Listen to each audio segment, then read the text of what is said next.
Hello and welcome to Section 3 of Chapter 31, The American Life in the Roaring Twenties from the American Pageant for a U.S. History class. Today we're covering Hollywood's Filmland Fantasies. Ooh, that's a little bit of alliteration there. All the way through the dynamic decade. Just a little bit of stuff here today. We're looking at the cultural aspects of the 1920s. So motion pictures, really partially developed by Thomas Edison. There's a lot of controversy with that. Edison was well known for taking other people's ideas and then kind of retinkering them and perfecting them or making them better and then getting credit because he was more famous. But the film industry really starts in the 1890s. The first movie that actually had a story and editing and special effects in America was called The Great Train Robbery. It was made by Edwin S. Potter. Before this, they filmed random things, people walking around. The first copyrighted film in American history was actually Fred Ott Sneeze. It was a guy sneezing. The Library of Congress has preserved it. You can look it up on YouTube. Hollywood became the movie capital of the world. In the 1920s, it really explodes. Previously, movies were made in Queens, in New York, or in Brooklyn, in the suburbs of New York, but the weather wasn't reliable, not enough space, and so Hollywood became the destination for making films. Back then, they were black and white, and they were silent. This all changed in 1927 when the first talkie came out, Al Jolson's The Jazz Singer, which is controversial today because if you look at the picture carefully, that is a person in blackface. It's a white person impersonating an African American, very controversial. It's pretty much racist now, but it's still of note is the first picture with sound. Hollywood film producers thought this was a gimmick that would just pass by like a fad, but it stuck. Motion picture was used extensively in World War I as propaganda, but now motion pictures were mainly seen as entertainment. And it really helped kind of this mass culture, the idea that, that you have the first sex symbols, you have the first trends of dancing and hairstyles and clothing. It also helps the assimilation of immigrants. They could pick up on American styles much, much easier. And so moving on to the dynamic decade here. By 1920, it's the first decade in American history where more Americans live in cities than the rural areas. Margaret Sanger led a lot of these changes for women during the decade, which we're going to talk about shortly with the flappers.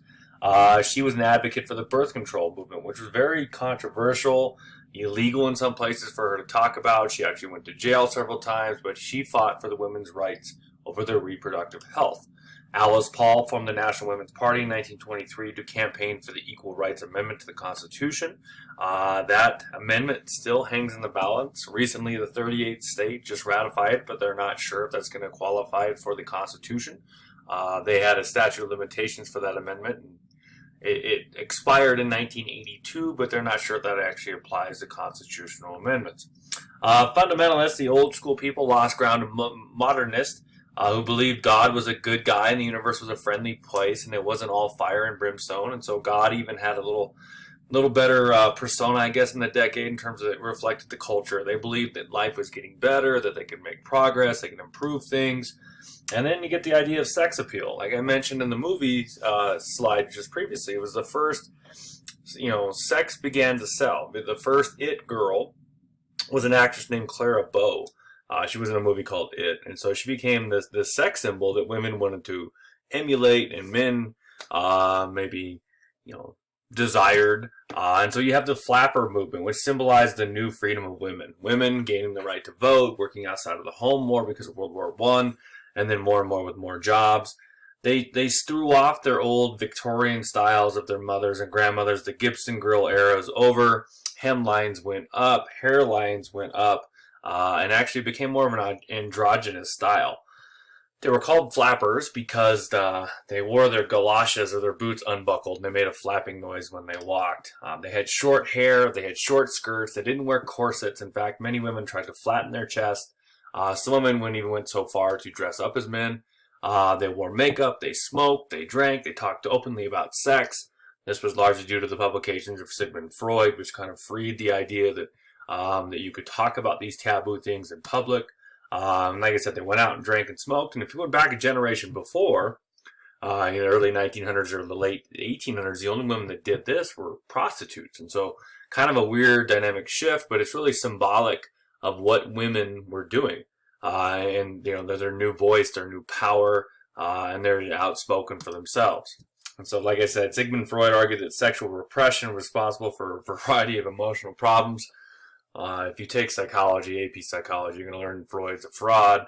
But yeah, he made it fun to talk about, I guess. This is Margaret Sanger in 1929 giving a speech. Well, she wasn't allowed to give a speech in Boston. She was not allowed to speak about birth control. And so she covered her mouth and lectured by writing everything on the board as a way, as a loophole to not break the law, but still get her message across.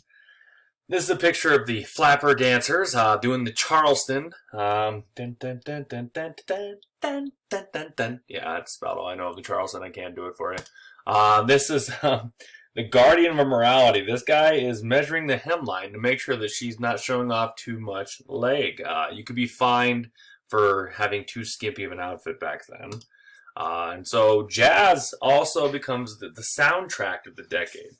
The 1920s. It has its roots in African music. It started in New Orleans.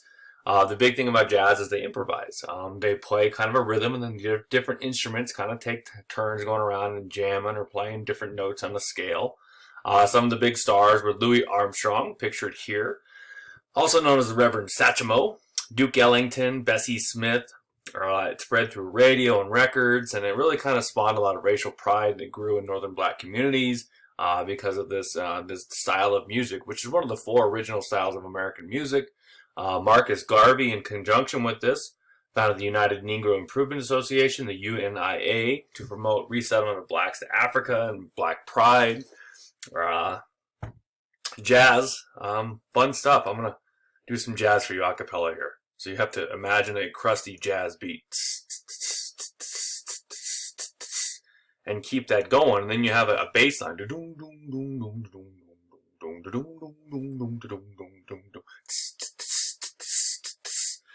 And you have that, and then you have a jam. That's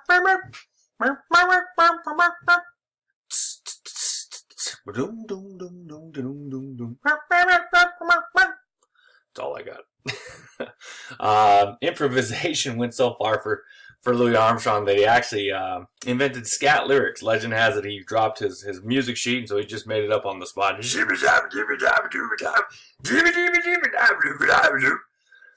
I don't know how to sing, but he sang like that. If you don't believe me, look up What a Wonderful World by him. That's all we have for this time. Actually, here's a picture of him playing to his wife in front of the Sphinx. This is late in the 50s or 60s. And the picture of the jazz singer. We're going to move on from that one. That's not very fun. Here's Marcus Garvey, who taught racial pride for blacks to be proud of their heritage and not accept being second-class citizens.